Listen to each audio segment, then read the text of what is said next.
Bienvenue à toutes et merci de nous retrouver sur Malaika, le magazine de la femme chrétienne et africaine. Aujourd'hui, je suis sûre que le sujet dont on va parler va vous passionner, mesdames. C'est un sujet que toutes les femmes aiment. Alors, je vous invite à appeler vos voisines, appeler vos amis, installez-vous confortablement et je vous dis à tout de suite.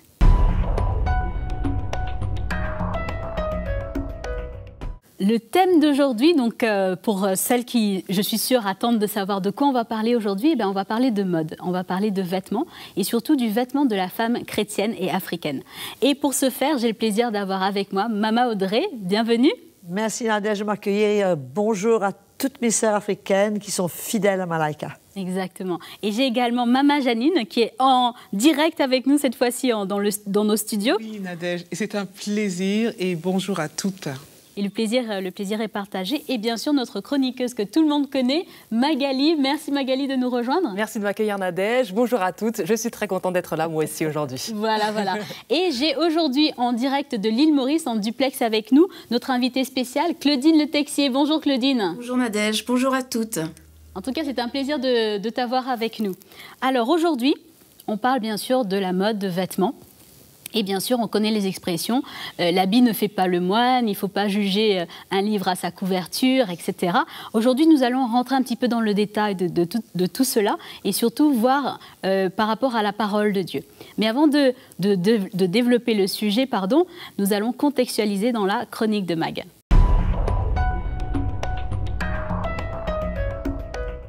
Voilà Magali, donc qu'est-ce que tu as eu comme information, comme contexte à nous donner par rapport à ce sujet? Alors oui, on va contextualiser cette fois-ci aujourd'hui Nadège avec Mama Audrey et Janine qui est sur le plateau aussi. Alors comme d'habitude, la contextualisation aujourd'hui ne va pas se faire avec des articles que j'ai trouvés, mais plutôt avec des versets bibliques. Une fois n'est pas coutume. Voilà. Alors avant cela, je vais faire une petite dédicace à la Fashion Police. Sais-tu, Mama Audrey, ce qu'est la Fashion Police? Non. Eh bien, c'est le terme qui est en usage en Afrique pour définir les sœurs matures dans l'église qui viennent stopper les indécentes dès qu'elles viennent à l'église. On appelle ça la Fashion Police. Dans quel pays d'Afrique? Dans plusieurs pays d'Afrique. Moi, j'ai trouvé cette référence au Cameroun, précisément. Oui, ça, je connais. Mais il paraît que c'est utilisé dans certains pays de l'Afrique de l'Ouest. Donc, la Fashion Police. À Kinshasa. La Fashion Police. Ça s'appelle comment? Alors, je ne sais pas comment ça s'appelle à Kinshasa, mais il est vrai, si on parle de la même chose, que quand les sœurs sont habillées de façon indécente, il y a des personnes qui vont venir avec des pagnes pour les recouvrir. Voilà, exactement. C'est exactement ce dont je parle. Et donc, ce sont des femmes qui se tiennent à l'entrée de l'église, qui sont là et qui disent ce haut-là, c'est pas bon, hein? C'est pour qui tu l'as amené? Ou si tu as un jean un petit peu trop serré, ton jean là, c'est ta deuxième peau, tu as changé de peau, change ça! Voilà, c'est un petit peu comme ça, je caricature à peine. Alors je crois que beaucoup n'ont pas bien compris ce que l'apôtre a voulu dire, l'apôtre Paul a voulu dire dans 1 Timothée 2, versets 9 et 10. Nous allons lire la parole de Dieu dans cette petite rubrique. Je veux aussi que les femmes vêtues d'une manière décente, avec pudeur et modestie. Mama Audrey connaît le verset. Est-ce qu'elle serait de la Fashion Police? Je ne sais pas. Attention. Ne se pare ni de tresses, ni d'or, ni de perles, ni d'habits somptueux, mais qu'elle se pare de bonnes œuvres, comme il convient à des femmes. Là, on est morte, là, Magali. Qui font profession de servir Dieu. C'est ce que j'allais dire, Nadège, parce que si on prend à la lettre ce que l'apôtre Paul nous dit, mes tresses et tout ça, et mes bijoux en or, je crois que je suis fichue. Alors, j'ai trouvé la définition, bien sûr, du mot décence. C'est bien aussi de mettre une définition sur les mots qu'on emploie. La décence, on tombe sur des adjectifs synonymes comme acceptable, approprié, convenable, correct et surtout digne. Quand on parle de décence, c'est beaucoup la dignité. Alors, autre verset aussi qui est avancé par celles qui font la Fashion Police, c'est le verset qu'on trouve dans le Proverbe 31, verset 30. C'est donc la grâce est trompeuse et la beauté est vaine. La femme qui craint l'Éternel sera celle qui sera louée. Donc, on utilise souvent ce verset aussi pour dire, ça sert à rien de mettre beaucoup d'artifices, etc. Celle qui sera louée, de toute façon, c'est celle qui craint le Seigneur. Donc, peu importe son apparence, finalement. Alors, comment une chrétienne doit s'habiller? Est-ce que la femme peut se maquiller? Est-ce qu'elle peut mettre des bijoux, un pantalon? Alors, il faut savoir qu'il y a encore beaucoup d'églises en Afrique où on interdit à la femme de porter le pantalon. Tout à fait. Oui. On se réfère au verset de Deutéronome 22, verset 5, où il est dit « Une femme ne portera point un habillement d'homme ». Je suppose que Mama Audrey va nous éclairer un petit peu sur ce verset. Un homme ne mettra point de vêtements de femme parce que c'est une abomination pour l'Éternel. On interdit aussi dans beaucoup d'églises le port des tresses, comme les miennes. Il faut savoir, la petite anecdote, il faut savoir que c'est une coiffure ancestrale portée par les femmes africaines dans l'Antiquité, je précise, pour sublimer la chevelure des femmes noires. Voilà. Bon, je ne dis ça, je dis rien.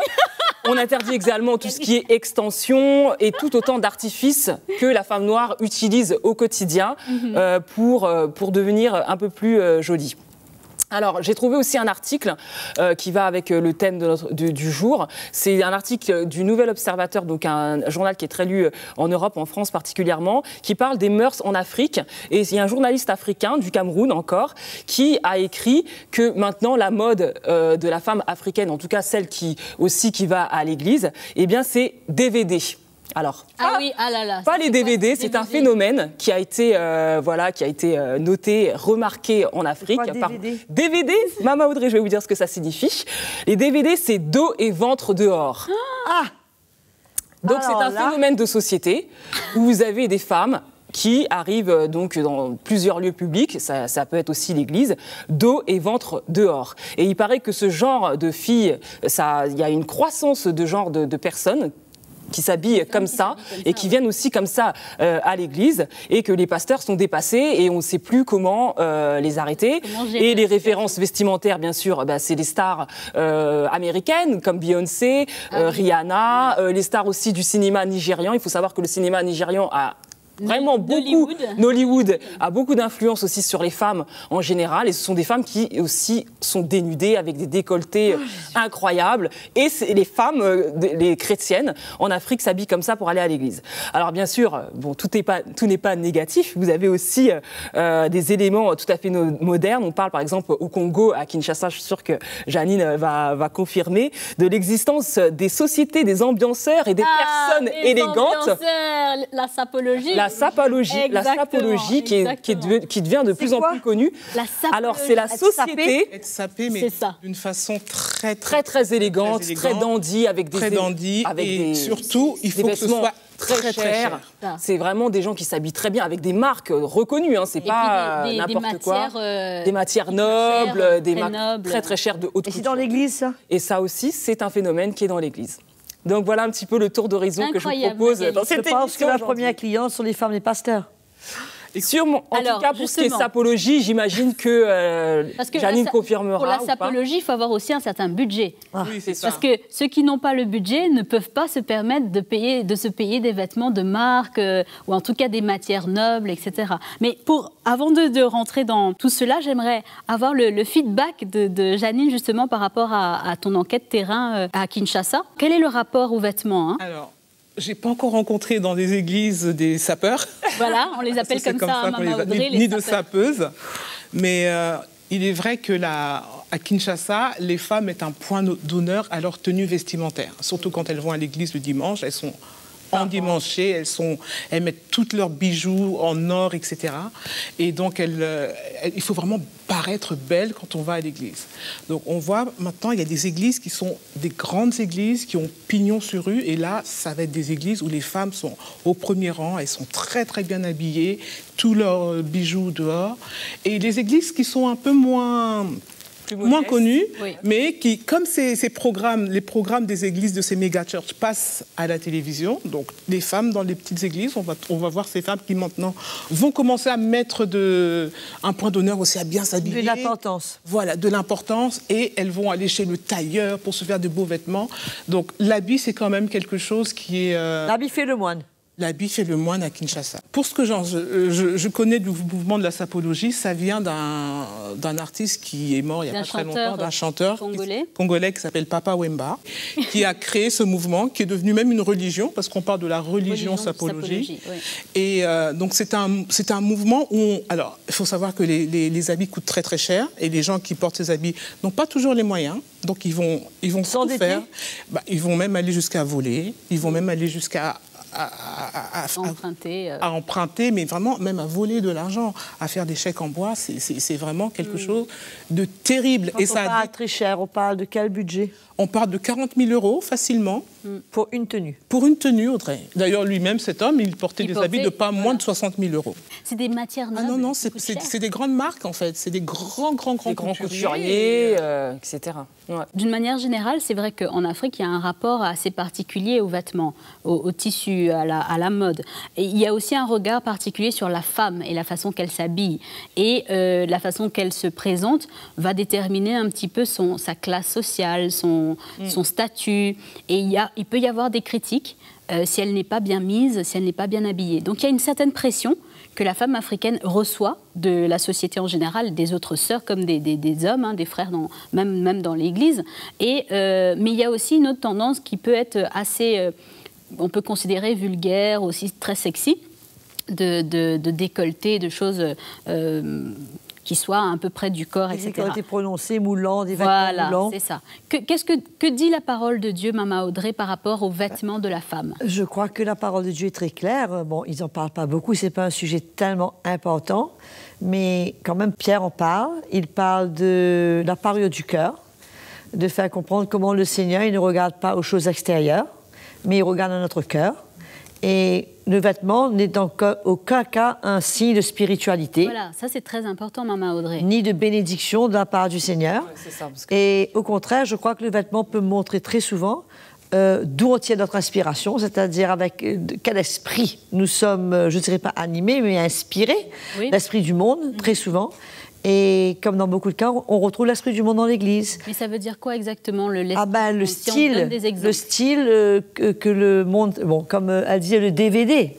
Voilà. Ben, ça, c'est très, très mondain. Voilà. C'est pas quelque chose qui trouve son origine et même pas avec le Seigneur, ni avec l'Esprit Saint. Je veux dire, c'est quelque chose du monde qui vient dans l'Église.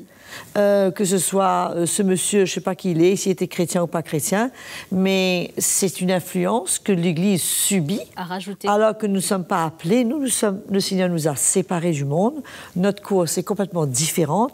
On ne se mesure pas avec les gens du monde et avec ce qui se passe dans le monde. Tout à fait. Quant à ce que tu disais pour les pantalons, le verset de Deutéronome, bon, ça c'est un peu de légalisme qui se trouve encore malheureusement dans l'Église et où on voit... Pour nos téléspectatrices, le légalisme, c'est une application à la lettre de ce qui est écrit dans la... Exactement, et aussi où on voit, où des gens utilisent des choses banales et leur accordent une valeur spirituelle. Voilà. Or, un pantalon de femme n'est pas un vêtement d'homme. Tout à fait, la coupe même n'est pas pareille. Ni la forme. Et je crois que ce verset des Écritures parlait spécialement le Seigneur qui reprochait aux travestis la déviance sexuelle. Et ça n'avait rien à voir par rapport à la forme ou d'un vêtement, la coupe d'un vêtement. Voilà. Mais quand même, il faut faire très attention puisque je crois que notre manière de nous habiller peut soit glorifier le Seigneur ou ne pas glorifier le Seigneur. Et ce que vous dites, les filles, là, je crois que ça permet beaucoup de compétition dans l'Église. Aussi, voilà. Les femmes viennent en fait pour montrer à l'autre femme comment elles peuvent s'habiller aussi cher. Et ça qui n'a pas les moyens, elle se sent complètement jugée, elle se sent complètement hors de la course et probablement amoindrie et diminuée. Et c'est vraiment pas l'esprit que le Seigneur invite à régner dans l'Église. Je ne sais pas si c'est les femmes de pasteurs aussi rentrent dans ce jeu. Oui, parce que après, c'est dans tous les niveaux. Il y a les femmes de pasteurs, il y a même dans la chorale, celles qui sont en avant-plan, en tout cas. Pour revenir au phénomène DVD... ventre dehors. Ça, c'est un phénomène que j'ai pu constater parmi toutes les visites d'église qu'on a pu faire. Il y a certains pasteurs qui remettent en cause cela, qui en parlent. Et il y a un pasteur, notamment, qu'on connaît très bien, qui a, suite à la demande de sa femme, donc la femme du pasteur, qui a demandé que son mari fasse vraiment une exhortation sur la tenue vestimentaire des femmes, parce qu'au Congo, les femmes aiment beaucoup les décolletés plongeants. Elles portent beaucoup de décolletés, ça c'est dû à des films aussi qu'elles voient à la télévision. Oui, l'influence du monde, l'influence du monde. Et il y a certains pasteurs qui commencent maintenant à communiquer sur la tenue décente, sur les DVD. Oui. Et ce qui est, juste pour terminer là-dessus, vous savez que les femmes africaines, généralement, on est assez arrondies. Voilà. Donc, c'est très, très, très choquant quand une femme arrive en tenue DVD, d'où la police fashion qui vient parfois avec les pannes pour leur demander de se recouvrir le corps. Pour continuer sur le débat, nous avons justement notre invitée Claudine Le Texier qui est en duplex. Claudine, tu as un témoignage que tu voulais apporter par rapport au changement qui s'est produit dans ta vie au moment où tu as rencontré le Seigneur, la façon que tu t'habillais avant, ce qui s'est passé ensuite. Tu veux nous partager un petit peu cela ?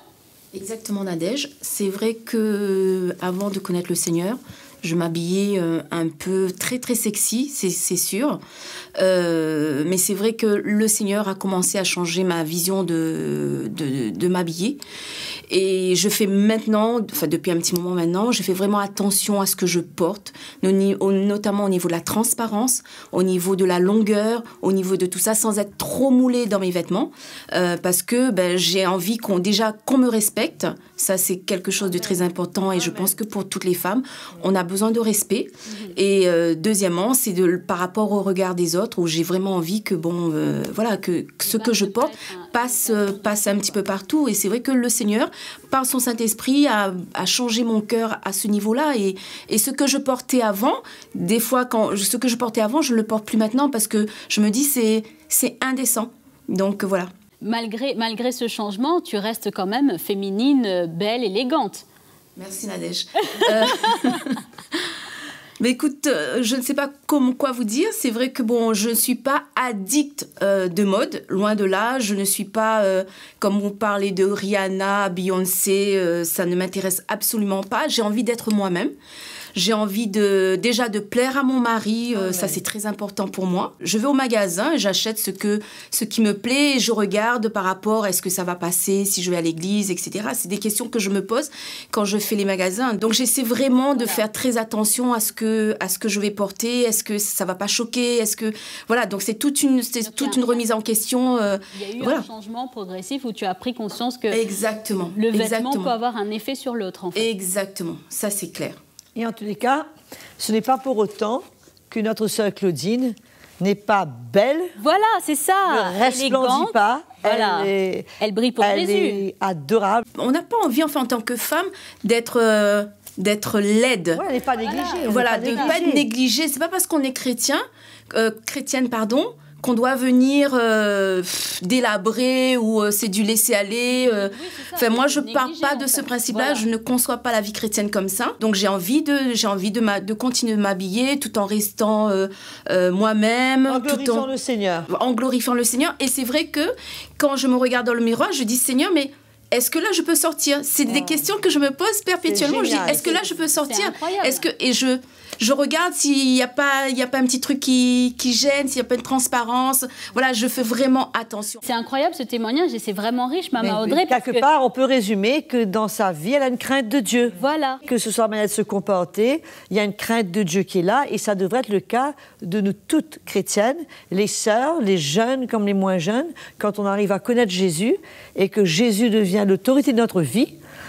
Il devrait avoir son mot à dire dans tout. Tout à fait, mais Maman Audrey, c'est pas aussi un évangile de la laideur, parce qu'il y en a qui prennent dans l'autre extrême et qui se retrouvent. Oui, parce que moi je veux parler. Regardez Magali, Nadège, Janine, tout le monde est beau ici.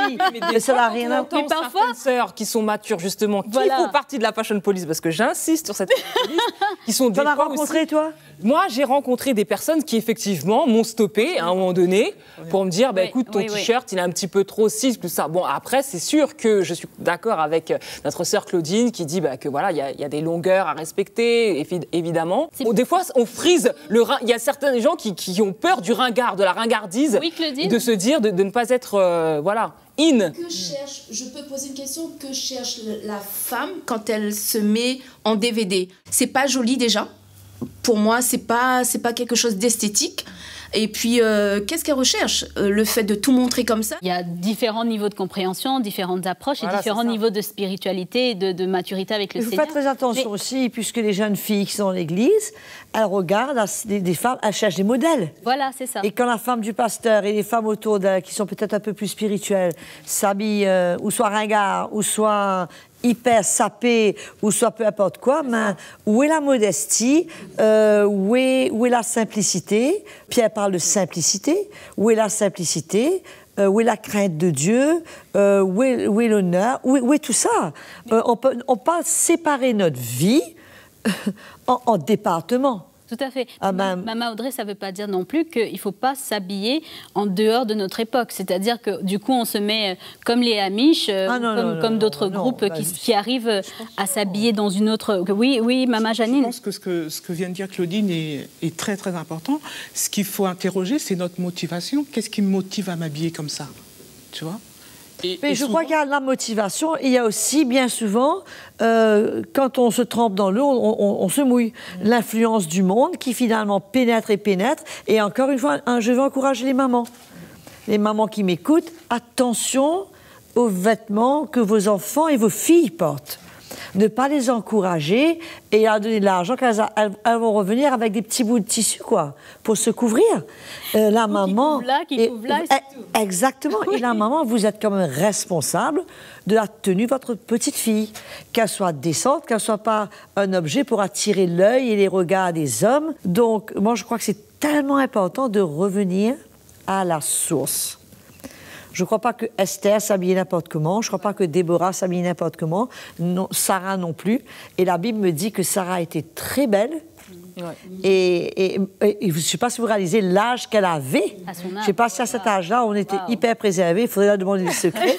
Mais à l'âge qu'elle avait, Abraham a dit, je vais dire qu'elle est ma sœur, puisqu'elle est très belle, et qu'il risque de vouloir la prendre pour femme. Exactement, à cet âge-là. Et elle était très belle. C'est le même cas de Rebecca, elle était très belle. Rachel était très belle. Mais c'était des filles qui s'habillaient certainement pas en DVD. Tout à fait. En DVD, et qui avaient une crainte de Dieu. Il faut dire les choses clairement, le Seigneur ne regarde pas aux vêtements. Il se peut que la petite fille qui est en DVD, là, ait un cœur génial, en or, et c'est ce que le Seigneur regarde. C'est ça. Mais il ne faut pas s'arrêter à ça, puisqu'il y a quand même d'autres conséquences. Tout à fait. D'autres conséquences, d'autres éléments qui rentrent en jeu. Et c'est important pour nous, les sœurs chrétiennes, de veiller à ce que nous soyons décentes, qu'on soit bien dans ce qu'on porte, qu'on soit belle comme Magali, il n'y a pas de problème avec nos extensions, mais qu'on reste simple dans notre cœur et qu'on n'utilise pas de vêtements comme un joker pour attirer les regards, pour se faire de l'importance. C'est ça, c'est ça. Mais qu'on soit dans le Seigneur. On est des chrétiens, on n'est pas comme tout le monde, on est différents. Et qu'il n'y ait pas de compétition entre nous pour les vêtements. Celle-là porte ça, mais il faut que je porte ça. J'ai porté ça une seule fois, je peux porter une deuxième fois. C'est pas, encore une fois, c'est pas l'esprit de l'Évangile. Au niveau des jeunes filles, c'est vrai, Maman Audrey, comme vous disiez, c'est qu'on voit de plus en plus de jeunes filles qui sont dénudées quand elles viennent à l'église.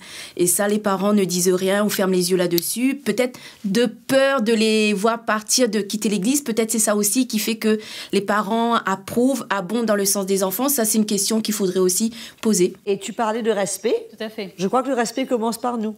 Exactement. On doit en premier respecter notre propre corps, et qui est le temple du Saint-Esprit. Et si nous voulons que d'autres nous respectent, et qu'on ne soit pas le sujet justement de tentation, d'occasion de chute, pour des frères qui sont faibles dans le Seigneur, ou même qui sont peut-être très spirituels, mais très faibles dans la chair. Et je suis désolée, et on voit toutes les dérives qui peuvent commencer. Malheureusement, le temps est court, Maman Audrey. Est-ce que là, on va pouvoir passer ensemble au mot de la fin?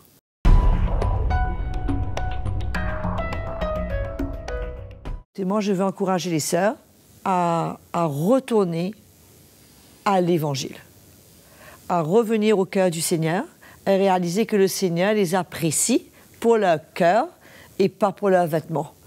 Qu'elles veuillent être belles, je conçois, il n'y a pas de problème, mais il y a des limites dans cette recherche de beauté où on doit quand même considérer une justice, un équilibre et chercher avant tout à plaire au Seigneur, bien sûr à plaire à votre mari, à plaire au Seigneur, évitez les décolletés prononcés, évitez les robes moulantes. C'est pas pour vous. Vous êtes spécial, vous avez été mis à part par le Seigneur, pour lui, par lui et en lui. Amen. Mais écoutez, mes sœurs, j'espère que vraiment que vous avez été encouragées par notre conversation entre femmes, que vous avez eu quelques clés pour pouvoir être belle, chrétienne et africaine.